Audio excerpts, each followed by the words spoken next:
So the other half of Walnut is called Idospharo. I don't know what that means, but it's the other side of Walnut.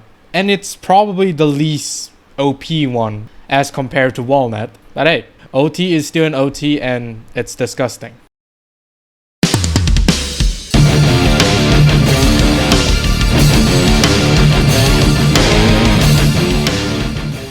This video is sponsored by Phoenix Pharaoh Cards. If you need supplies of singles or splits for Cardfight Vanguard, especially the ones in the video, do check out Phoenix Pharaoh Cards today, and as a bonus, use the promo code MetaNerd to get an amazing 5% discount. And with that being said, let's get on with the video. Greetings YouTube, welcome back to the MetaNerd channel. I am Marcus, bringing you another video for Cardfight Vanguard Willdress. In this video, we'll be going through the last of the cards that was revealed for this festival set. There's not a lot of cards. I mean, there are still some Lyrical Monastro's generic cards, which we will go through, and some of the generic support cards that all of the nations could use, as well as providing some options for you to build into in terms of consistency, as well as some offense capabilities. Those are really interesting as it provides more options for deck building, and it's always going to be nice. Without further ado, let's take a look at what the remaining cards are for the festival set. Starting off the list, I actually missed out this card when I was introducing Fantasia Snuggling in the Moon, Adeheit. She has the same skill as all the other rest of the nation, which is she will get a 10k power and a 10k shield if the opponent's drive check or damage check are triggered. So that skill is basically the same for all nations. The only difference is in the second skill, Auto Rigor Circle. At the end of the battle, this unit attack while boosted, cost Soul Blast 1 and perform all of the following. Choose one of your other Vigors in the same column as this unit and return it to your hand. Cost, remove a over trigger from drop zone. Choose a unit card with grade less than or equal to your Vanguard from your hand and call it to Rigor Circle. She is basically recycling anything that is off the same column to back to the hand is not that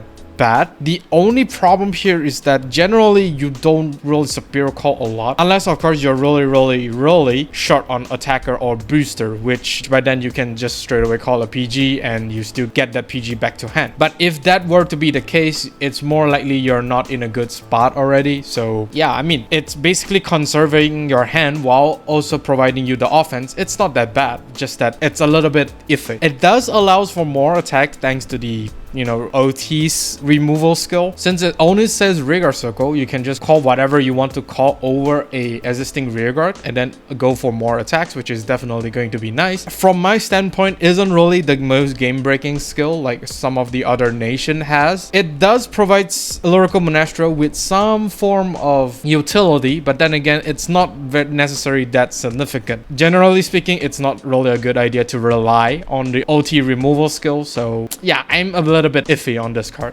People might just prove me wrong and make this sort like the most stapler card within Lyrical Monastro, but I highly doubt that would be the case. Next up, we have Find It in Undouxtrox Larpacana. This girl is from France. Auto Rigor Circle. When this unit attacks a Vanguard, if your personal road this turn costs Counterblast 1, choose 2 of your other Vanguards, return them to hand, and this unit gets 10k power until the end of that battle. This is mostly geared towards personal riding Kyrie. If people are running personal riding Kyrie, I highly doubt that because the grade 4 is still really powerful. This card is geared towards like a personal riding Kyrie, where you will want to keep returning your rearguards to hand and then keep calling for you to either get power or multi-attack. Now of course it's not specific towards Kyrie because you only need to personal ride for you to activate this card's skill. This is probably the definition of playing around board control skills, because as you return your rearguards to hand, you technically save them from board returning skill, except for this card. It's most likely that she's going to be on the field and be very vulnerable to retire, so that's something to think about. It's not bad. She's basically a 20k attacker. Since the power does not carry forward until the end of turn, Lyrical right lines that restands isn't really a good for this unit because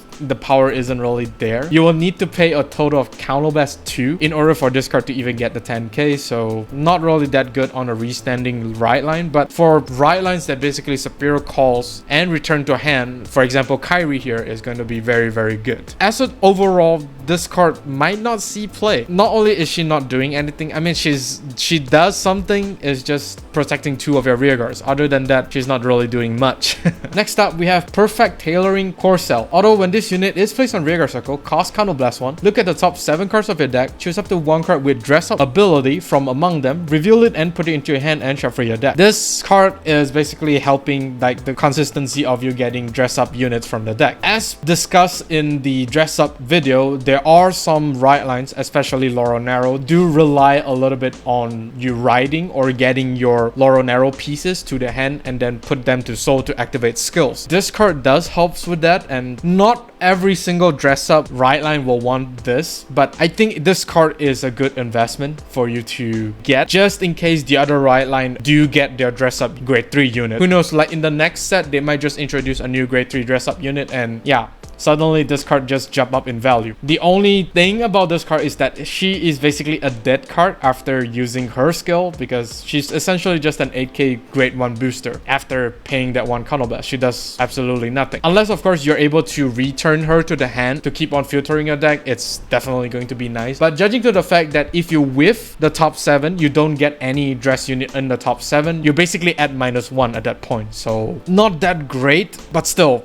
having the option of you getting key pieces as well as persona right is definitely not that bad. It basically helps right line that do not naturally search for their dress up units. It's not bad, it's just very weird to put inside a deck. We're moving on towards the more generic support that all nations can play. First off is the Evergreen Transphere. This card is the second Regalis piece that was introduced in the history of Vanguard. You can play this by Soul Blasting 1. Choose one of your units and it gets power plus 25k until the end of that battle. Choose one of your Vanguard and it gets continuous Vanguard circle. All of your opponent's units with power 1 million or greater gets critical -1 until the end of turn. Our first ever Blitz Regalis piece order. This is a Blitz order and it's a Regalis piece. You can only play this 1 card and use this at a total of 1 time in a fight. It's basically a 25k for a Soul Blast. It's not that bad value. Unless the opponent's Vanguard or Rearguard is able to get 2 criticals on the attack, the OT activation will probably just result in either a 0 crits or a 1 crit depending on what OT is activated. The only exception here is probably the Brand Gate one, because they are doubling their crits. Unless you are Gravidia, I think for the typical Brand Gate OT, you are probably still attacking for, I think, 1 crit. This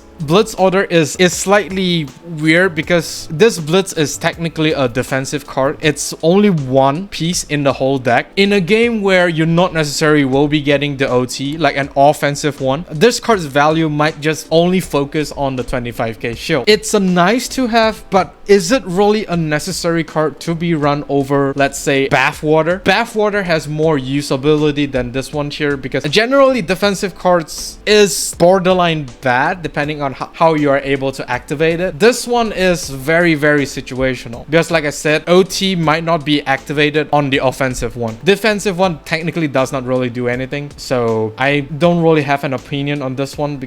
I just don't think this card is as good on paper, but who knows? More testing will definitely change my mind on this card, but as of now, this card is not doing it for me. Feel free to change my mind. Next up, we have Forbidoll Surrogate. This is also a Regalis piece. It's a normal order card. Search your deck or drop for up to a total of 2 grade 3s or grade 4 units with different card names and reveal them. Call all reveal grade 3s to rearguard circle and put all reveal grade 4 cards into a hand. If you search the deck, shuffle the deck. You may also search for only 1 card. Once again, a Regalis piece. This is more towards utility rather than a pure offensive power like the Bathwater is. You basically are able to choose either a total of 2 grade 3s or grade 4s. I mean, 1 grade 4, 1 grade 3 is also plausible. You can either call them out if they're grade 3s and put the grade 4s to hand. The grade 4 card is mostly for the grade 4 decks. For example, Bruce, if people still play it, Seraph Snow, Bastion, and Magnolia. I mean, basically the first generation of the 5 starter decks. These 5 decks are the one that possibly want to play this card.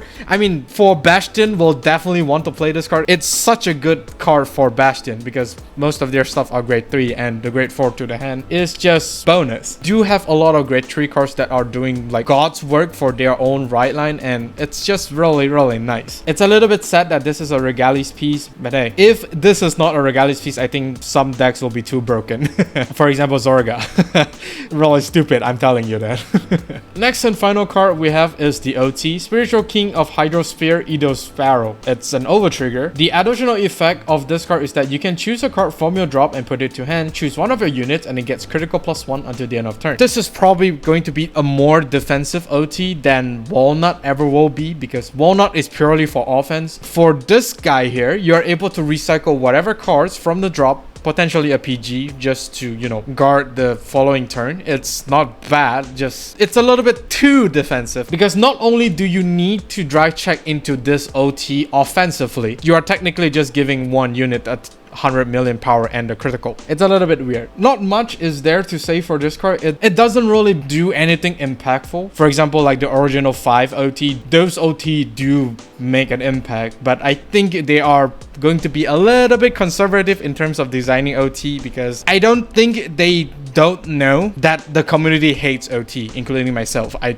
don't really like the OT. In terms of competitive, if you are playing casual, sure, go ahead and just make a 16 OT deck. I don't really care. We just have to play around it, as some players in the communities tend to respond on this topic. Not really an impactful OT, but still an OT nonetheless. And that is all for this video. Do let me know down in the comment section of what do you think of this card, and this video will mark the last video for the festival. Do like and subscribe if you like this video, of course, during the bell notification icon so that you don't miss a video I upload. With that being said, I'll see you all on the field.